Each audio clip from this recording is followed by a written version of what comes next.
안녕하세요. 한세번 한세원입니다. 이제 본격적으로 이데올로기가 무엇인지 알아보는 시간인데요. 이데올로기라고 하면 어떤 느낌이 떠오르나요? 이데올로기라는 단어를 듣는 순간 정치, 갈등, 공산주의, 민주주의, 아니면 사회주의 뭐 이런 것들이 떠오르는데요.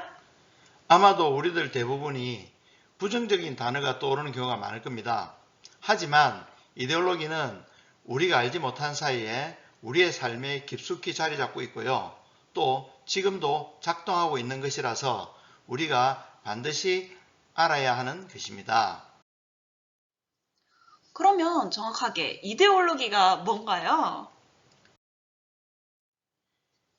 이데올로기는 이데아와 로직의 합성어인데요. 굳이 풀어 말하자면 관념에 대한 과학적 인식 정도라고 할 수 있어요. 이데아라고 한다면 플라톤이 말한 이데아를 말하는 건가요? 맞습니다. 플라톤은 이데아를 어떻게 규정했는가 하면 우리가 보는 세상은 현상의 세계인데 이 현상은 이데아라는 관념의 세계의 그림자라고 보았어요. 만일 의자를 예를 들어 보면 이 세상의 모든 다양한 형태의 의자는 많지만 모두 완전하지 않고 다만 이데아 세계의 의자만이 완전하며 이 세상의 모든 의자는 이데아 세계에 있는 의자의 형상일 뿐이라고 플라톤은 주장했어요.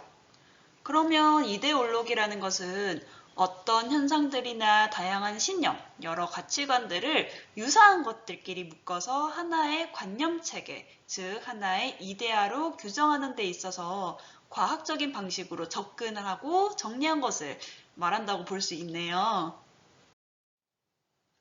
맞습니다. 그렇게 만들어진 이데올로기는 우리가 사는 사회의 문제점을 인식하고 그 문제점을 해결하는 방향을 제시하는 데 유용하게 사용되지요. 그렇다면 그렇다면 그 이데올로기는 사회를 주도적으로 변화시키는 사람들, 그러니까 정치인들이나 우리가 소위 사회 주도층이라고 생각하는 사람들이 알아서 해야지 우리가 굳이 알 필요가 있을까요? 그 사람들도 필요하지만 꼭 그렇지만 않은 것이 우리 시민들이라도 이데올로기가 같은 사람들끼리 모이게 되면 그 구성원끼리의 공감대를 기반으로 힘을 모을 수 있어서 자기가 바라는 대로 사회를 변화시킬 수 있는 힘을 가질 수도 있지요. 반대로 시민들이 이데올로기를 기준점으로 해서 사회 현상을 이해하고 해결책을 알아보거나 이데올로기를 통해서 자신의 생각을 명확하게 하거나 발전시킬 수도 있겠네요. 예, 바로 그 점이 이데올로기가 주는 편리함이기도 합니다. 그렇지만 만일 서로 대립되는 이데올로기가 서로 충돌해서 갈등이 더 심해지면 폭력적이 되거나 사회 전체가 둘로 나뉘어지는 경우를 많이 봤는데요. 맞습니다. 사실 생각이 다른 이데올로기 사이에는 당연히 갈등이 일어나게 되어 있죠. 하지만 그 갈등 속에서 각자 자신의 해결책이 완벽하지 않다는 것을 인식하고 또 보완하려고 하면 될 것인데 단순히 상대편을 틀리다고만 생각하거나 혹은 또 편가르기를 통해서 세력을 불리게만 열중하게 된다면 힘의 논리가 지배하게 되어서 결국은 폭력적인 방법이 나타나게 되지요. 그런 갈등 속에서는 되게 급진적인 생각을 가진 사람들이 추종자의 지지를 많이 받게 되어서 더욱 사태가 악화되는 경우가 많더라고요. 또 이렇게 서로가 죽자 사자 싸우니 이쪽에서도 또 저쪽에서도 관여하고 싶지 않은 온건한 중도 시민들이 생기게 되는데요. 이들은 사회 문제 해결에 점차 냉소적이 되고 무관심해져서 결국 많은 온건한 중도 시민들은 사회를 이끌어가는 기회를 얻지도 못하고 오히려 정치적으로나 사회적으로 소외되는 결과를 가져올 수도 있겠네요. 맞습니다.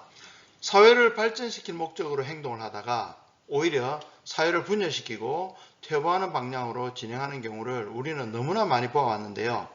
그렇다고 이데올로기를 미워할 수는 없죠. 이데올로기가 잘못이 아니라 그것을 사용하는 사람이 잘못이기 때문에 우리가 이데올로기를 잘 이용해서 사회에 도움이 되도록 하는 것이 바로 우리 시민들의 몫이라고 생각합니다. 그렇다면 이데올로기라는 것이 처음 나온 때는 언제인가요? 이데올로기가 처음 나온 시기는 17세기라고 볼 수 있어요. 그 당시 영국의 철학자 존 로크가 주장한 사회재산에 대한 자연권의 개념을 다룬 사회계약론이 이데올로기를 만드는 씨앗이 되었습니다. 존 로크라고 한다면 인간은 아무것도 각인되지 않은 백지 상태, 즉 타블라 라사에서 태어나 경험을 통해 자신을 완성해 간다고 주장했던 경험론 철학의 원조가 아닌가요? 맞습니다. 그러면 그 사람과 이데올로기 탄생과는 어떻게 연결이 되나요? 그 사람이 주장한 자연권과 자연법 사상에서 사회계약론이라는 이론이 나왔는데요. 이 사회계약론이라는 것이 어떤 것이냐면 국가나 정부는 그 나라의 개인들의 합의에 의해 위임한 것에 불과하기 때문에 국가나 정부가 만일 사회 구성원의 자연권 등을 침해하게 된다면 시민들이 정부에 저항하여 새로운 정부를 구성할 권리를 가진다고 주장한 것인데요. 이 사회계약론이 역사상 최초의 이데올로기를 만드는 사상이기 때문이죠. 존 로크가 살던 시대에는 왕이 통치하고 계급사회가 엄격한 상황인데 시민이 기존의 정부를 부정하고 새로운 정부를 구성할 수 있다고 주장하는 것은 거의 반역에 해당될 만큼 사상이라고 생각을 해요. 정말 이거는 용기가 필요했었던 것 같습니다. 맞습니다. 그리고 그 이후에도 훌륭한 철학자들에 의해서 이데올로기가 매우 많이 나왔는데요. 모두 그 당시의 시대 상황에서 불합리한 것을 개선하고자 나왔지만 좋은 결과를 가져온 이데올로기도 있고요. 원치 않은 결과를 가져온 이데올로기도 있고 또 지금까지도 변신의 변신을 거듭하여 앞으로 나아가는 이데올로기도 있습니다. 맞아요. 그런 것 같아요. 어떤 이데올로기가 처음에 세상에 나올 때는 하나같이 더 나은 방향으로 이끌겠다고 했지만 역사적으로 볼 때 이데올로기가 그것을 추종하는 추종자인 이데올로그들이 의도하는 방향대로 정확하게 작동되는 경우는 거의 없었던 것 같아요. 아마도 어떤 이데올로기라도 그 사회의 가치관이나 사상을 완벽하게 대변하지 못하기도 하고 또 그 이데올로기가 제시하는 해결책이나 대안도 완전하지 않기 때문이라고 생각합니다.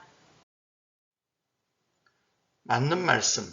바로 그 점이 이데올로기를 따르는 우리들이 반드시 알아야 할 점이라고 생각해요. 당연히 불완전한 이데올로기를 절대선이나 절대적으로 정의롭다고 여기는 것만큼 위험한 것은 없어요. 자신만이 옳다고 하는 것이 바로 독선이고요.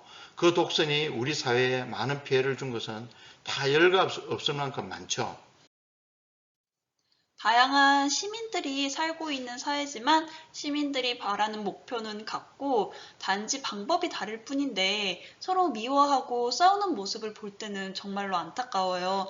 만일 이데올로기를 잘 알고 잘 이용을 한다면 갈등이나 미움이 아니라 이해와 포용으로 사회가 나아갈 수 있다고 생각합니다. 예, 맞습니다. 정말로 맞는 말씀인데요. 역사상 나온 이데올로기들을 차근차근 살펴보면 지나간 이데올로기라고 하더라도 그 이데올로기가 주는 사회적 통찰이 오늘의 우리에게 강하게 가르쳐주는 그 무언가가 있어요. 우리는 그런 이데올로기를 많이 알리고 싶습니다. 네, 여기까지 들어주셔서 감사합니다. 많이 졸리시겠지만 자면서라도 들어주시고 이데올로기 많이 사랑해주세요. 사랑해주세요. 안녕. 안녕.